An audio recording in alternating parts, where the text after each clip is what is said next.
What do I do with my hands? All right, we're ready. Yeah. I'm here with Paulina Smith. She is an intuitive healer, a psychotherapist, a priestess, and a mother of two sweet little children. And today we're here on the topic of infertility. If you have experienced that, I should say, title or that claim. And that's actually where I want to start with you because I feel Paulina has worked with couples and women and supporting them in their journey with infertility. And I want to know, as a psychotherapist, just accepting the term infertility and taking that on, how you feel that impacts the entire situation. Does that make sense? You know where I'm going with this? I do. I understand. You know, words carry so much power, but it's really the intention, I feel like, behind the words. So whatever emphasis that we're putting on the word of infertility itself, it's so charged, right? And that it feels like a death sentence almost, or there's a lot of immediate grief, I feel like, that comes up immediately for, sorry, the cat, for clients. And where I'm actually meeting with people in these brief consultations, I actually don't work with them fully afterwards unless they desire to. But it's really, I provide intended parent consultations for individuals as well as couples who are working with fertility clinics. So they've already accepted the fact that they have an infertile diagnosis. They have gone and are seeking treatment from fertility clinics, whether that's IUI, IVF, and they are getting, either egg or sperm donations in whatever facet or form that they're going through, either from anonymous donors or known donors, also surrogacy. So there are different ways of I feel like nowadays, in this day and age, different ways of creating families. So when they get the title of being infertile, I feel like at that point, people have tried already so many different things, and I think they're just exhausted, and they're just like, somebody else kind of take the reins, figure this out. So they have a clinic, and the clinic's like, you're going to do X, Y, Z. Here are your options.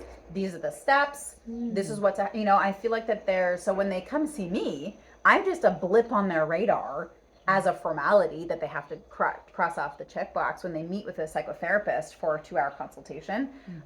We go through a psychosocial assessment, and I tell them I'm not the gatekeeper to you being a parent.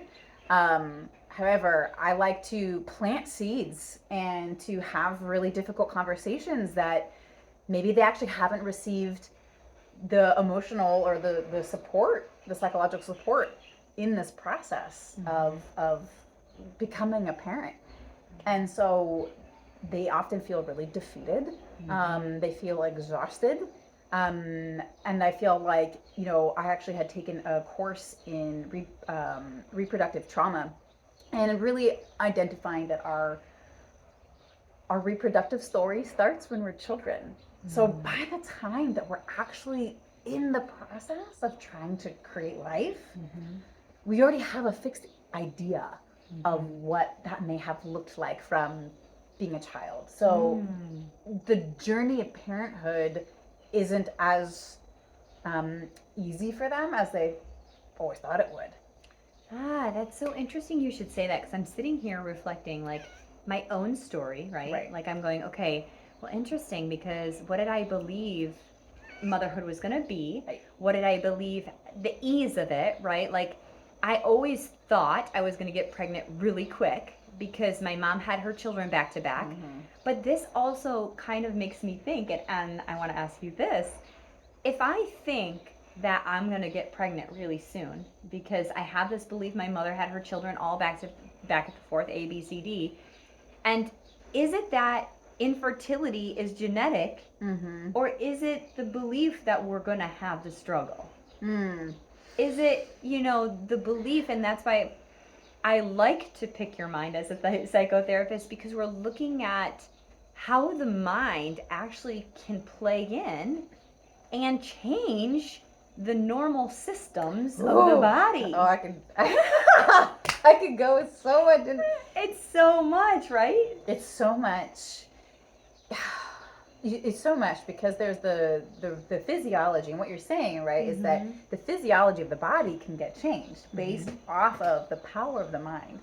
And there's two ways to this, and I think we started talking about this before, but it was actually in my training for the reproductive trauma training that they're like, you know, a lot of people feel like it's actually that they can get pregnant because they have a powerful mind.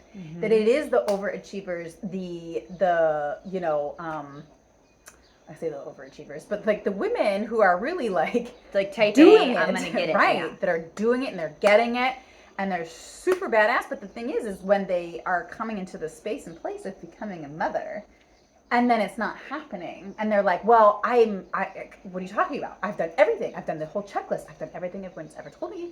Yeah, I've done it all. Exactly. Why am I not getting pregnant?" Yeah. And so what you're bringing up is such a whole other different philosophy, because I think it's super nuanced.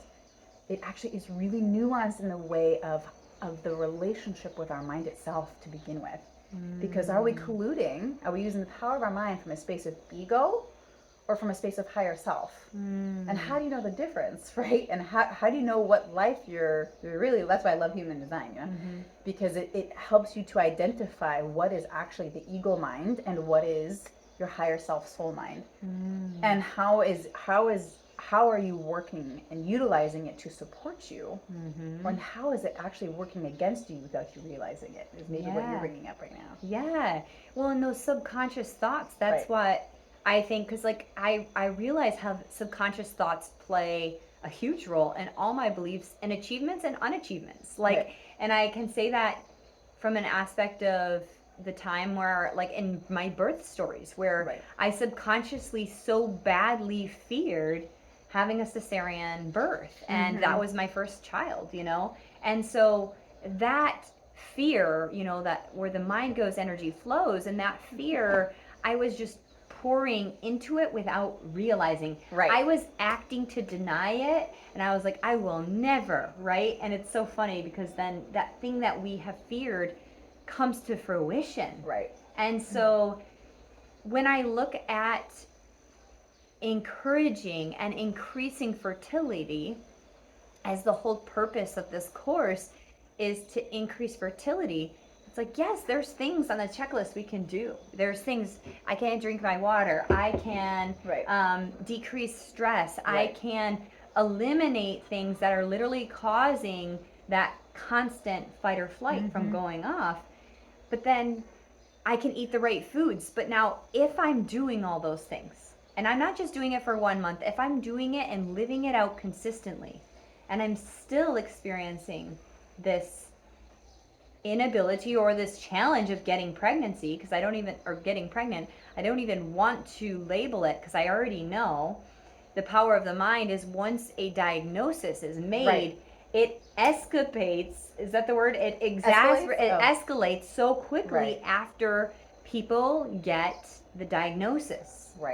And so now it seems, I've heard it from so many clients, I've got the diagnosis of infertility, and they've tried for 1 year and they never even had ovulation, never even ever occurred. No doctor even checked to see if they were ovulating. Really? But they were sent home with the diagnosis of unknown infertility.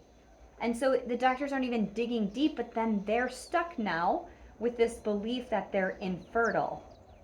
And now what, right? So that's where I'm coming with, like, what in our mind as we look at it and we prepare, and like I guess you're saying, is it depends if it's coming from ego and we're going to push and shove our way.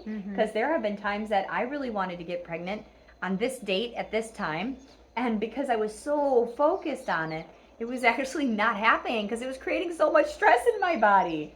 But it was not until I let go, like actually physically, like with my mind let go, like through the use of TSH. Like my husband's like, do this, and I'm like, I don't know, I'm gonna do this, not even thinking about it. It took my mind completely off of pregnancy. that day we conceived our child, our second, and I was starting to believe that something was wrong with me and that I was infertile, even though I had already have a kid. Mm-hmm. So that's where I like to like dive back into the psyche and how we prepare ourselves. That's the piece. How we prepare ourselves. That's the piece. With that right mindset, that's not pushing and shoving.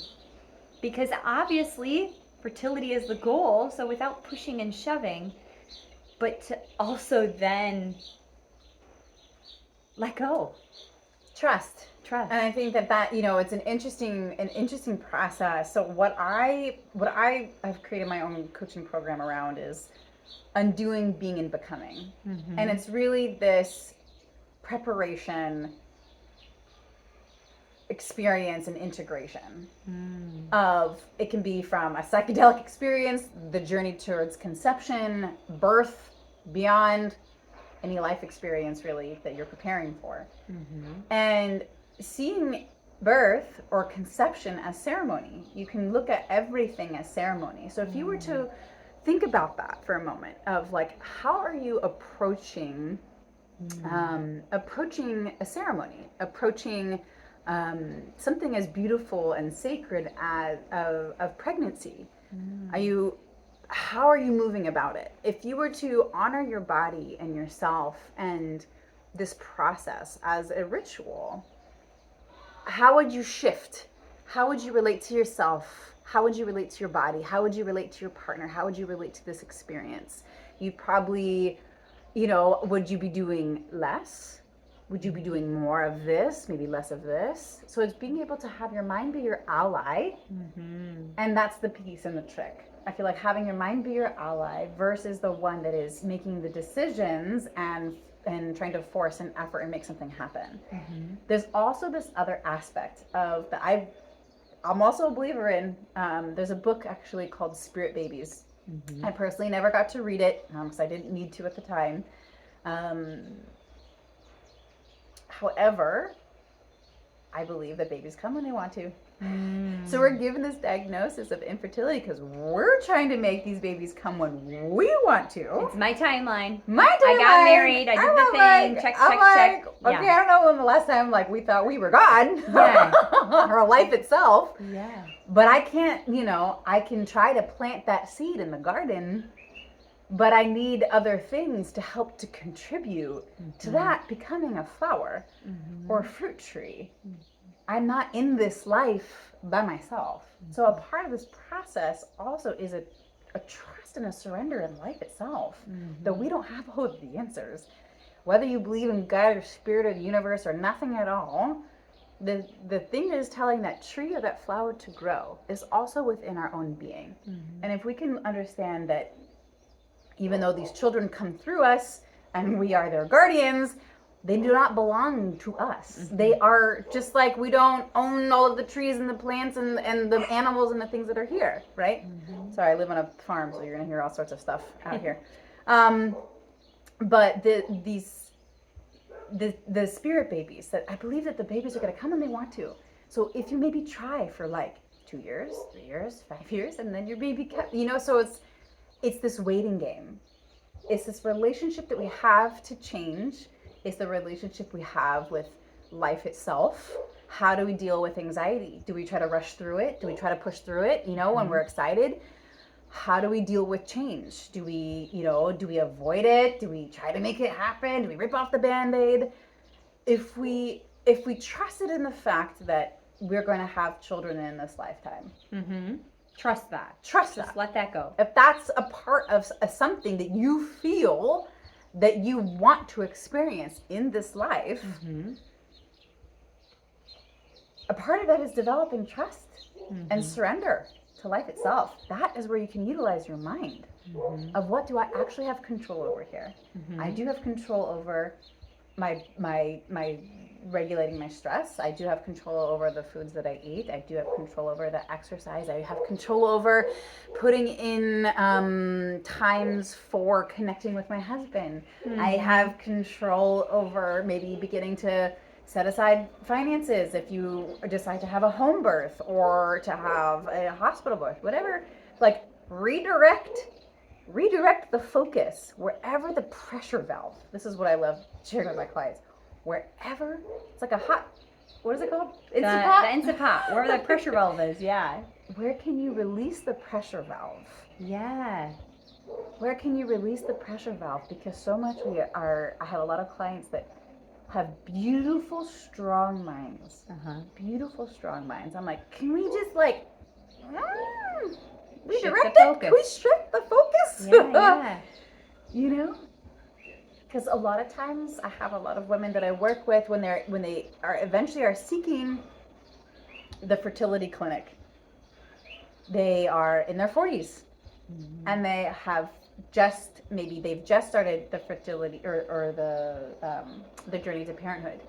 So they started maybe when they were like 37, 38, 39, 40, 41, 42, 43, 45, right? So they're in their later, late 30s, early 40s. So by nature in the science world, they're deemed geriatric already.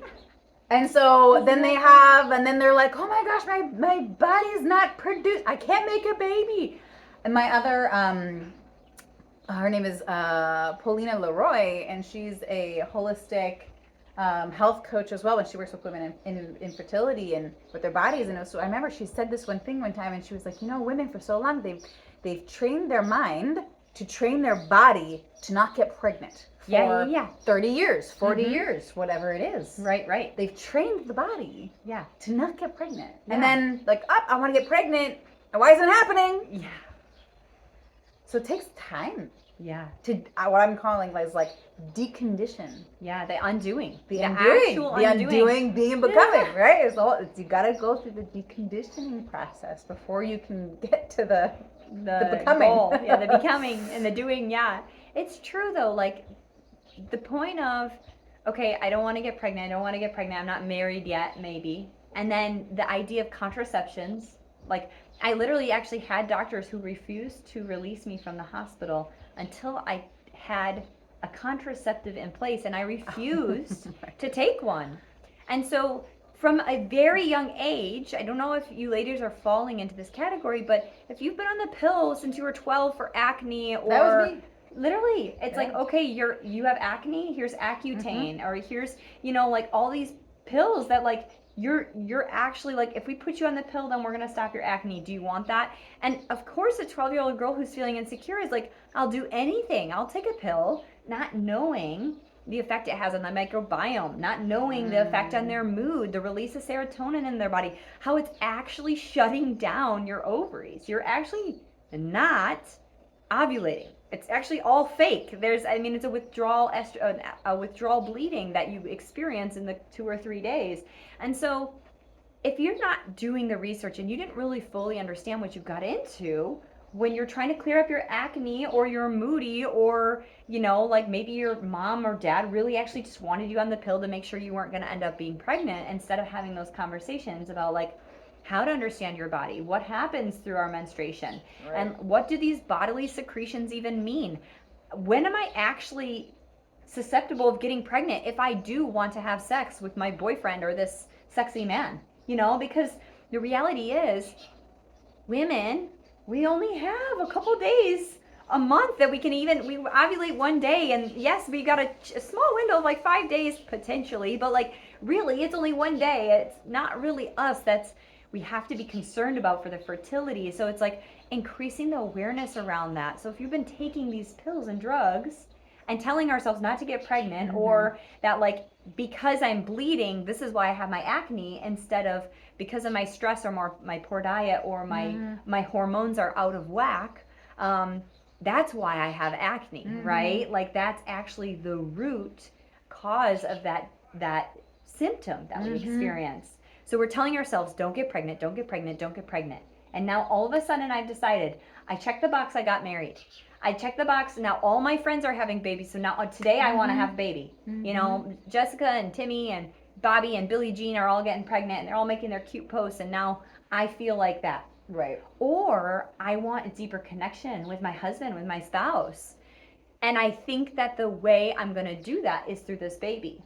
And like kind of what you said, releasing the pressure valve.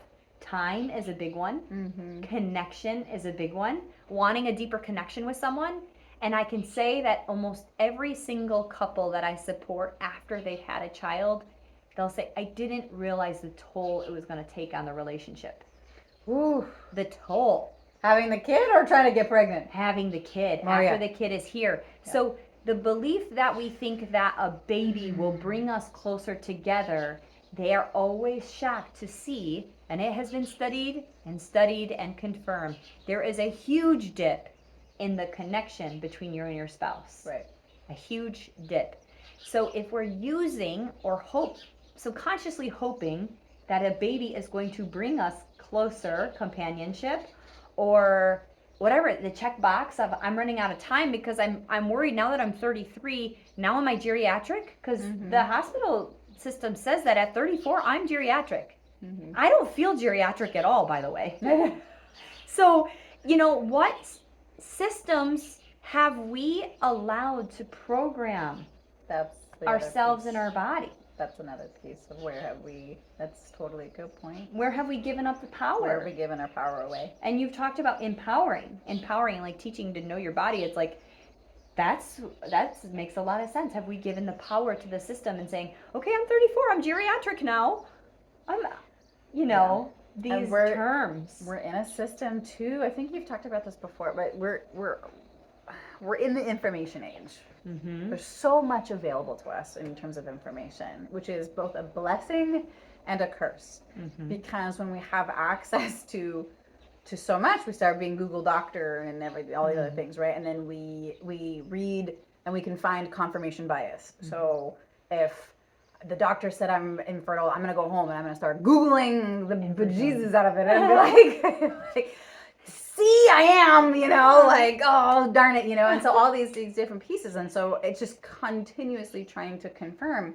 Now, there are certain scenarios and situations, right? And so what the reproductive trauma she was saying was that, the women that have, these beautiful, strong minds, they get really confused when when they're coming up against infertility. Mm-hmm. And they're like, well, I don't understand, but I do everything correctly. Mm-hmm. But I know in my own personal experience from moving from California, from the Bay Area to Hawaii, where I'm here with you now, I didn't personally realize how old was I? How old am I? I'm 34. I'm 34. You're geriatric too. You're right here. I'll be 35 pretty soon. But that I didn't realize, I've been a psychotherapist for over a decade, okay? How separated and disconnected from my body I actually was. Mm-hmm. I was run and overrun with anxiety for my whole life. Mm-hmm. And I didn't quite see or understand it until I moved here. And I had, actually, it was through a series of disconnecting from the chaotic environment of the Bay Area and the hustle and the bustle and keeping up with the Joneses and the lifestyle and the environment of it all. And then coming to Hawaii, where you feel, I think that it's because everything is so different here. There's a deconditioning process that I've had to move through so much, but through that, I'm feeling parts of my body and parts of my mind and parts of my experience of living in this life and in this body that I didn't realize were there because I was so overrun and living from here up my whole life. In the head. In the head. Because that's what society and culture and everything accentuates, right? 24-hour period, do it. And there's a reason, because we're good worker bees. Worker bees, we yeah, keep exactly. the system running. Yeah. Except when you're a projector, and when you're in your human design, you realize that actually I'm not meant to operate in the same way as everybody else. Yes, or like men, assuming that we have this 24-hour time clock, we're not producing testosterone like men. We are women, we have a completely different cycle. Right. Based on the different secretions of our hormones. If you guys have been in this infertility journey or increasing your fertility, you're starting to hear the words of your different secretions of hormones and how that changes, and also how that impacts your energy levels, and also how that impacts your energy needs, like calorically and like getting out and hustling and doing exercise. And yeah, we're taught to live in the head.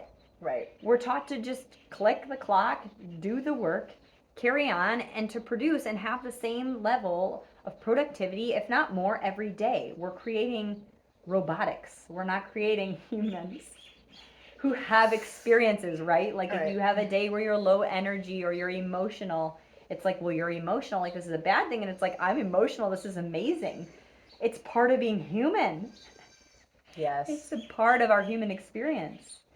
So the undoing for you was learning to unattach to these old ideas. Right. I mean, the undoing. yes. Then the being was you practicing, reprogramming your mind. What did that transition look like for you? Right. So the aspect of so I have both of my children were born back in California, but with my second child, it was the beginning of 2020, and in the heightened of everything, and that was actually a moment for me where I was like, actually, I'm giving birth at home. I'm choosing to do things differently. How I'm organizing my day and my time is going to be different. How I'm approaching motherhood and the energy body and the soul. All of this came for me in 2020. 2019, 2020 is actually when I had a spiritual awakening. But this aspect, I feel like you touched upon something that would be a beautiful place to start in the deconditioning. Ask yourself, really, truly, and journal it, because when you journal, you bypass the ego mind and you just get a cathartic release. Why do I want to have this baby? Because there's a couple of many different stories around that. It's what society is doing. It's what I'm supposed to be doing. It's what my partner wants of me. You know, but do you actually want to have the baby? And I get chills because if the answer is no, once you sit with it, it actually releases the pressure valve. If it's, oh, well, as a woman, I feel like I have to, or as like my mom had kids, my cousins are having kids, my friends, I feel like an outcast because I'm not. Are you doing it because you feel like an outcast because everybody else has kids and you don't, even though you actually really like your alone time? You actually like waking up and doing whatever you want. You actually do want to be career focused and you don't want to let that go. You know, when you sit and write it, it does release the pressure valve because you're allowing the truth to come out. That's the biggest thing, you know, with allowing the truth to come out. And that's part of my forte with a lot of people is hearing the truth of your heart and getting to the truth of your heart. And that's an aspect that comes in the being. When you're in that middle ground, you're undoing, you're burning away a lot of the systems and the narratives and the certain beliefs and the assumptions of a lot, and you're down and you're in the ashes. It's really this death stage, and you're neither this nor that. You're here, and this is where conscious choice comes in. Conscious choice, because you can see how thinking this way, behaving this way, doing things in this way, right, has been either serving you or not serving you. And you're in the middle ground of like, what do I want to have come with me and move forward? You know, for some people, they want to have a child because they don't want to be lonely later on in life. They feel like they're wanting to have a child because it'll make them feel closer to themselves. Whatever that is, I also firmly believe children's spirits, like, they choose their parents. I believe that children choose their parents and they choose the life experience that they're wanting to have in this lifetime, because I believe that we are souls having human experiences, and we are also human beings. This was the quote: human beings having spiritual experiences. So it's this duality of existence, meaning that we are creating our realities. So if we can utilize and understand the power of our mind is actually creating our reality, we can utilize it as an ally versus a friend or a foe, and seeing in what direction has it been a friend to you, and seeing how powerful, if you've waited until your late 30s, early 40s to have a child, how can you redesign the relationship with yourself? And this is a beautiful place, because if you're actually not having children yet, that those who really truly desire to be on the path to parenthood, to begin to work on your inner self first. Yes. Oh my Lanta. That to me, I feel like if you're able to do that, at least begin before having children. That's a That is a huge release, but also a gift to that child, because then you're also removing the pressure from that child needing to be something for you. Exactly. Or for your partner, or for society, or for whatever.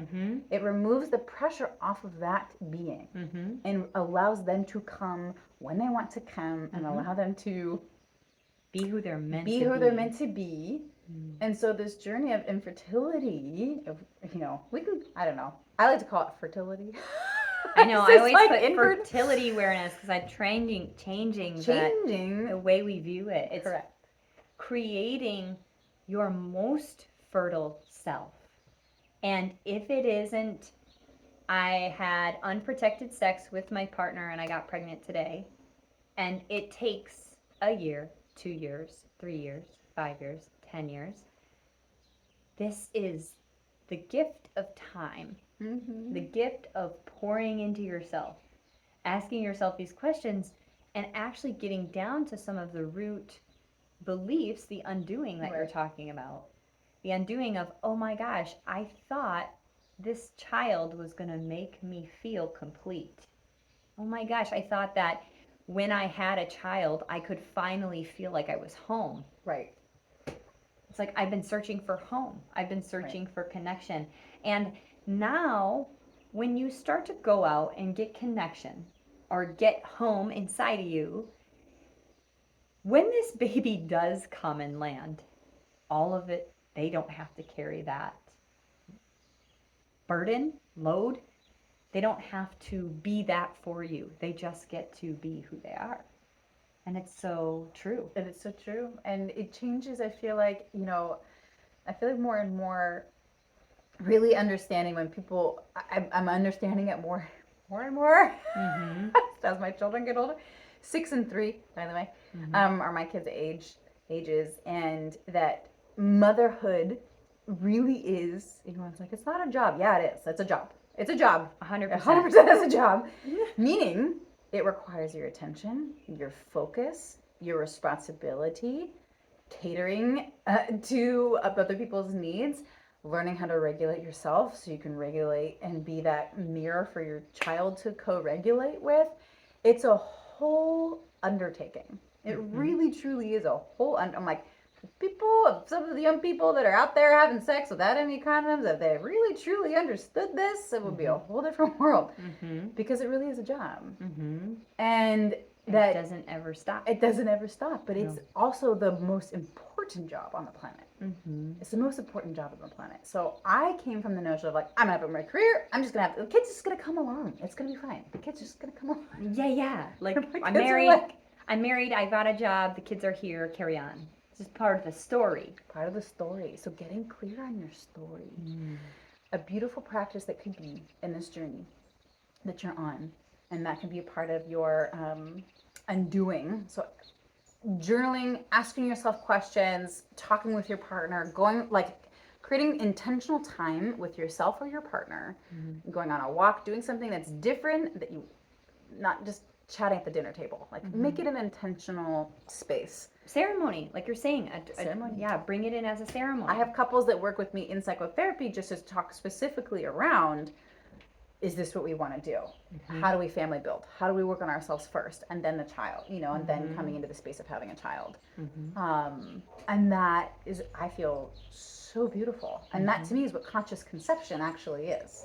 Being firmly and fully aware and intentional with what you're doing, which I feel like is actually the gift. The gift that I see with the fertility journey is that you actually get the gift of time. That those who, I wasn't one of them because I intentionally went in with both births, with both pregnancies, but oopsies, right? Like, shit, I gotta deal with getting pregnant and I gotta deal with this child. Wow, and I gotta figure it out. Is very different than I'm intentionally creating this safe space to process and move through my own inner world and my own inner journey, getting clear as to why I'm choosing this role and wanting to become a parent, understanding and putting my focus and my energy onto my own well-being and removing it from the child or from my partner or from any of the systems, just being able to come back to myself. If you have a gift to give to yourself before becoming a parent, spend this time connecting to you. The being. Because you already know you're undoing. Now, practice being in your body. Like what you said at the beginning, like, I didn't even know how to be in my body. It was only in my head.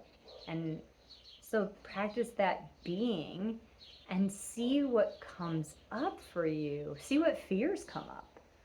Like maybe it's the fear, the debilitating fear of what's my body gonna look like or morph like into? What's it gonna feel like to give birth? What's gonna happen afterwards? Maybe it's just the fear of the unknown. Maybe it is an underlying, I don't think I actually want this. But either way, when you practice being, you have more of an idea, that conscious conception of the purpose. It's ceremonial. There is a deeper underlying meaning besides it's just a thing to do after you get married. You know, with social media, Instagram, Facebooks, and TikToks, it's like, okay, like I went to school, check. I went to college, I got my degree, check. I got married, check. Found the perfect mate. Here's my wedding dress photos, the best wedding ever. Right. You know, now what happens after you get married? It's like first comes love, then comes marriage. You guys know this thing.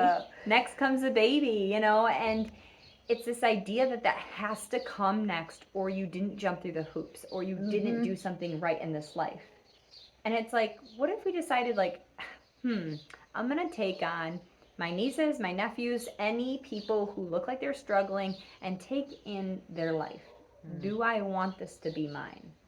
And like you said, like doing the work on yourself and the gift of time on the fertility journey is actually a really wonderful gift, because you can break generational trauma. You can get to know what makes you tick, your insecurities, your fears. And if you don't do it now, your children are going to do it for you. That too. Yeah, they know. Don't bring it out. They know. They know. That was one of my favorite things that I share with people. I'm like, if you really want to know yourself, if you want to face all your life experiences, not only your own, but also your partners, and not just your partners, but also his generational trauma and your generational trauma, if you're ready to do that, have a kid.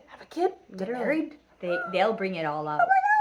And if you're not looking at it like a spiritual journey, like a spiritual experience, because I know a lot of my connections in Hawaii, people are really that intentional and that sacred with their spaces, and they see when, like, my kid intentionally pushed the button today, as they do at all times of the day, but if I respond out of anger, out of my old patterns or what was done to me, my parents had done to me, I just said to my husband, I so badly want to rinse out his mouth with soap because he won't stop saying this. And he's like, this is your generational trauma, but why are they triggering you like this? And if we're not having that conscious level, then we just repeat the level of damage and trauma that was done to us without even realizing that we're doing it. Right. So if you want to break the cycle, if you want to bring yourself to that next level of your highest self, the children will catapult you into that place. And if you don't, and you're not that intentional, you might see yourself just repeating the things that you never liked about your childhood, or that brought you pain or damage. You will just do the same thing to your children. Right. So like Paulina is saying, bringing it and shifting the mindset of being, okay, how can I focus on what I can change? How can I focus on what I can control? Shifting the focus just a little bit, releasing that pressure valve, and leaning into how this gift of time could be self-serving. And it's a beautiful, a sister of mine, dear friend of mine, Andrea Gonzalez, who she is a birth doula, but she also does birth imprinting. And this was something that I had learned from her. And that all of this, all of what you just said, is super important because there's the notion or the theory that when you are pregnant, that the energetics, so the emotions, the thoughts, anything that the mother is experiencing during pregnancy, she is energetically imprinting that on her fetus, on her baby, on her embryo, right? So there's all of this from the moment of conception. Did she feel, did the moment she found out she was moment of conception, which most of the time are unaware of, but the moment at least when you found out you were pregnant, were you excited? Were you nervous? Did you feel supported? What were the energetics? What were the experiences that you were moving through at that time? Throughout your whole pregnancy and then at your birth. And these are the patterns that show up for us as adults now. And not only because as a woman, I was already in my grandmother's womb. So when my grandmother was pregnant with my mother already carried the cells to give birth and to have a daughter. And so whatever my grandmother was experiencing, this is how this aspects of generational trauma and these different things carry on, right? So what was my grandmother experiencing that I'm experiencing? So it's so difficult, or life is already so challenging, let alone the layers and layers of trauma. So if we're able to see that and understand how patterns work, you can see what patterns are you in now, like you're just talking about, and that undoing, being very clear with yourself. Why do I want to have a child? How can I engage in this as a ceremony? Conscious choice. How can I use my mind as an ally versus a foe? And it's even more intentional if you're walking into these systems that could be imprinting things on you, like the hospital system. Right.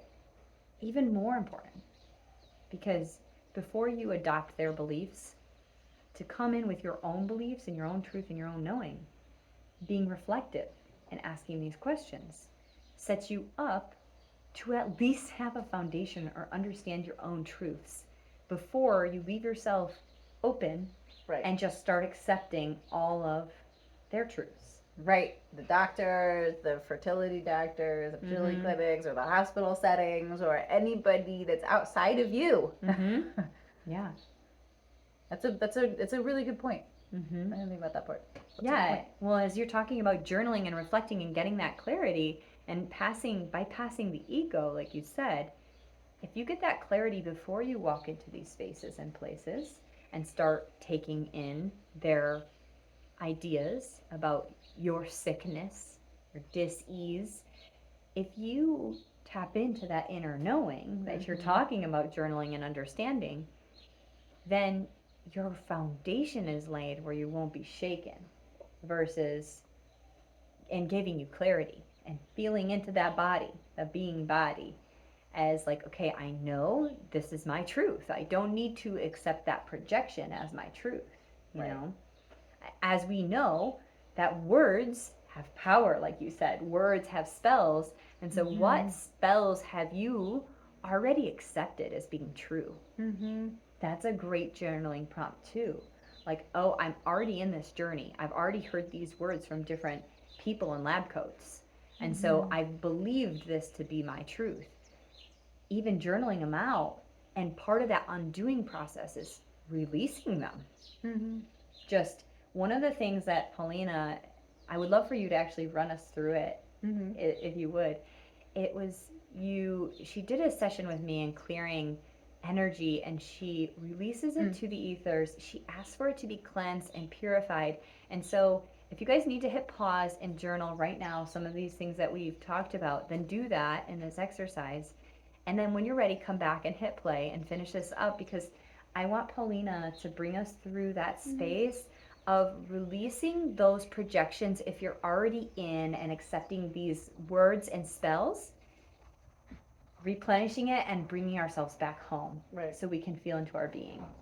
Yeah. So you guys have your homework, and I'm going to give Paulina space to just walk us through that because she's incredibly talented, and we'll just bring that clarity to your mind and your body, and just take a breath and practice this with us. Sounds good. The notion of the understanding of all this is that everything is energy. And we are energy beings at the end of the day. We're not solid. So to understand that about energy, if you can understand and accept that as a truth, so make this exercise really work and supports you. So the way that I start each and every morning. And if I don't start at the morning, I get it in at some point in the day, because we are constantly in connection to other people. And so your energy field, like we're in each other's energetic fields right now. So think about wingtip to wingtip. It's kind of how far out your energy field goes. And so when you're in the grocery stores, when you're in the doctor's offices, when you're in the hospital settings, when you're out and about in your house and you're moving about in the day, you're bringing in everybody else's stuff into your body.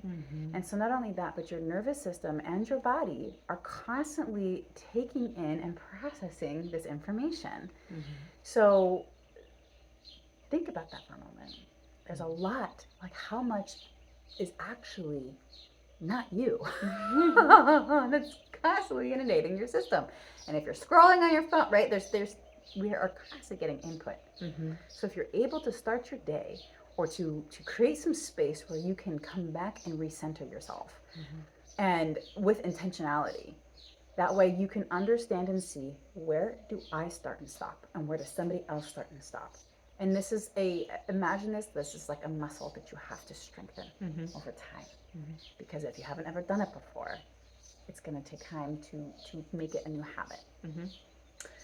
So I actually begin my sessions with this. So I ask you to, if you feel comfortable, to close your eyes or to have them open and hold a soft gaze. You're going to bring one hand onto your heart and one hand onto your womb, onto your belly space. And you're going to take 3 deep breaths in and out through your nose.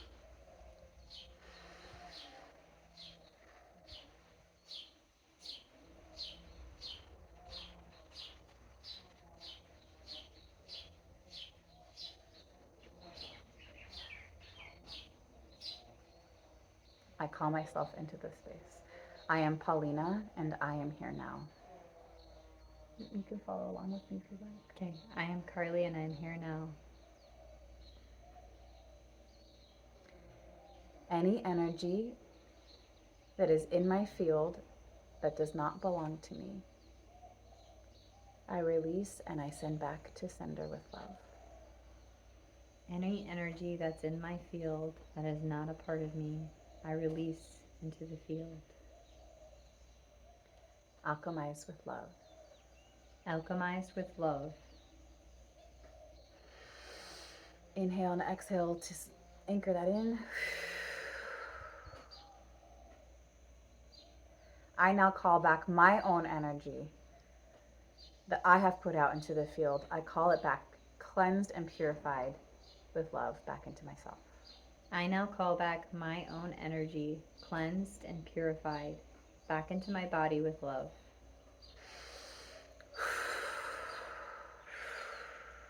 I'm the only thinker in my mind. I'm the only feeler in my body. I am sovereign. I'm the only thinker in my mind. I'm the only feeler in my body. I am sovereign. It is so. It is so. Then I just allow for any movement that my body wants after that. That's a big part of this process. I always find it so interesting doing this with you. When I wake up, my vision is so different. You're like, holy cow, it is so. My vision feels different. My senses feel different. Using the power, the focus of your mind, the power of your voice, and your intention. So yes, words are important to a certain degree. But don't get caught up so much on the words, as it is the intention of it. And the intention behind what we're saying is that we're calling ourselves present in the here and now. We are taking 3 deep breaths so we can regulate our nervous system, going from the sympathetic, if we're running around, and bringing it into the parasympathetic, which is when you'll, when you have a sigh of release, or you can just, you can feel it in your body, or you'll sigh, or you're yawning. That's a sign. So you're here in the now.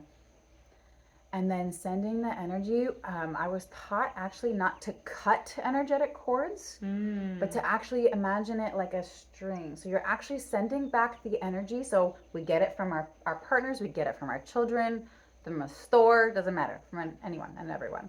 So we're lovingly, and here's the important piece, because energy is neither created nor destroyed. So if we're sending energy back, we want it to be back into the field and back to who gave it to us.